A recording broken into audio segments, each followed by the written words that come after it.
C'est Al Haïbou TV, la télé qui te pousse à réfléchir. Télé bi moo lay xalaat loo Al Haïbou TV. ndax loolu moo am solo nit ki bu fekkee da nga ne li mu nekk naqari na la jàpp naa ne bu la naqaree sa objectif warul nekk chaque jour ñuy gis ay rongoñam ci télévision bi mais sa objectif moo war a dafa war a nekk ñu dem di gis ay bëñam que ñuy préférer di gis ay rongoñam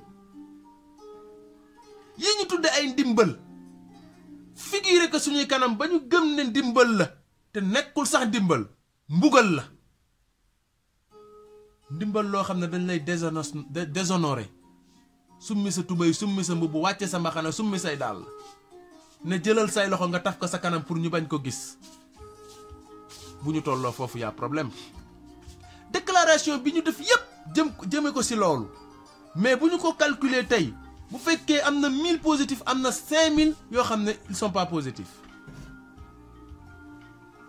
ñi ñu war a dimbali bu fekkee ne ñoom dañu wax ne tey ñii lañ ko war a jox nañ ko ñi ñu ko jox ñi ci ëpp mérité wuñu ko ñi ko mérité ñu ngi toog mooy mayo waaw kon yooyu il faut que ñu bàyyi ci xel loo waxoon ci mayo yi jarul ñu koy séddale nañ ko teg ci penc mi poolu boppam dem jël waaye bu ñu defoon noonu man ak yow mi dañuy dem jël mayo te xam nañ ne mënuñoo daw 10 minutes kon y a problème il faut que ñu situer les choses kenn ku nekk la mu ci moom la mu ci am ñu jox ko te yàlla tax ndax loolu mooy tax bu ëllëgee ñu mën a am la bonne réussite tant que loolu amul ñu aurons toujours problème te foofu la jamono bi toll kon ndimbal li nga xam ne tey moom lañ tuddee ndimbal ñu war ko jox jaami yàlla yi nañ leen ko jox te yàlla tax wàññiwul dara Ousmane nit ñi sonn nañu biñ ñu ko diggee ba léegi li gis a ëpp li gisul mais jusqu'à quand am feebar bi dañu xam durée bi bu fekkee ne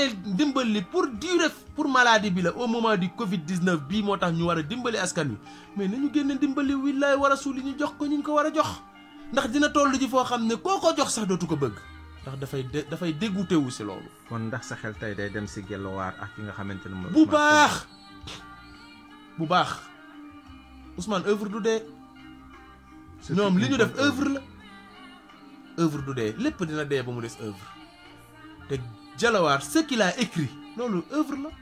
Ousmane Sembène. génération bu ñëw waxuma bii ñun suñuy sëtaati sët sax bu ñu ñëwee day correspondre ak seen vie du changer mukk kon kuy defal lu baax loo xam ne dina am une durabilité ak une continuité te loolu la mag ñi doon def mooy œuvre mbind mi Serigne Touba bindoon ba tey du fi jóg Seydi Hadji Malick ainsi de suite loolu mooy œuvre du dee mukk kon nañu ñafe pour œuvre yooyu di fi des waaye bu fi desee mu nekk loo xam ne buñ koy nettali doo am gàcce waaye jël askan wi di leen foyee jël askan wi di leen bubboo jël askan wi di leen dunde Ousmane na la wér ni bés boo layoo sa ndeyjoor rek di nga xam ne dara du doy boobu xale yi di wax bu ko rogee di nga xam ne dara du doy ndeysaan bu ko rogee di nga xam ne dara du doy Ahmed Sibi moo nekkoon suñu gan gu njëkk ci profil di ko sant di ko gërëm Al Haïbou TV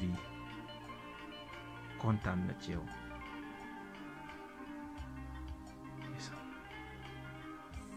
tey valeur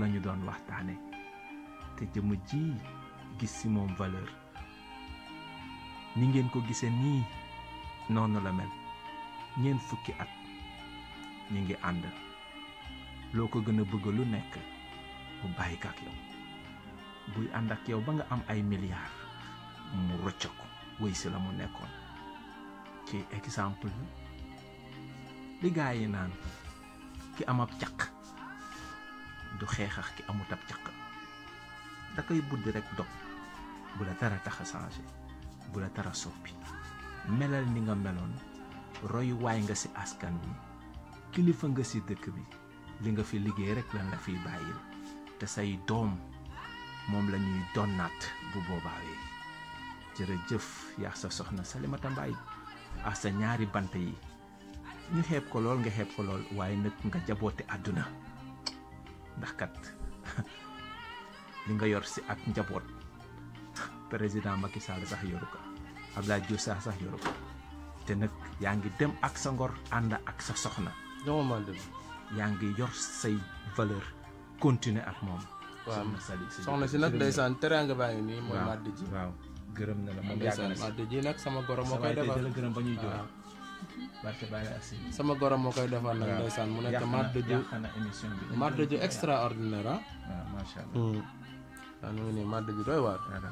macha allah. aywa jërëjëf. yal na ko yàlla fay. amiin leen di bëgg bu baax. amiin. di sant ñëpp di gërëm ñëpp. jërëjëf. di wax ne aussi lépp luñ fa wax rek nit gis na dañu juum rek nañu ko jéggal. jërëjëf. ndax jàpp nañ ne ñun par respect képp ku ñuy déglu rek yaa ñu ëpp xam-xam. ñun xamuñu dara. waaye suñu maanaam suñu asakay yéene rek la ñu am di ko jéem a génne. mën naa am ba xam xëy na nag niñ ko génnee sax baaxul. wala nañ ko waxee baaxul waaye daal képp ku ñuy seetaan yëg si ne li ñu wax waruñu ko wax rek ñu ngi lay jéggalu te yàlla rek. salaamaaleykum barke Muhammad wa rahmatullahi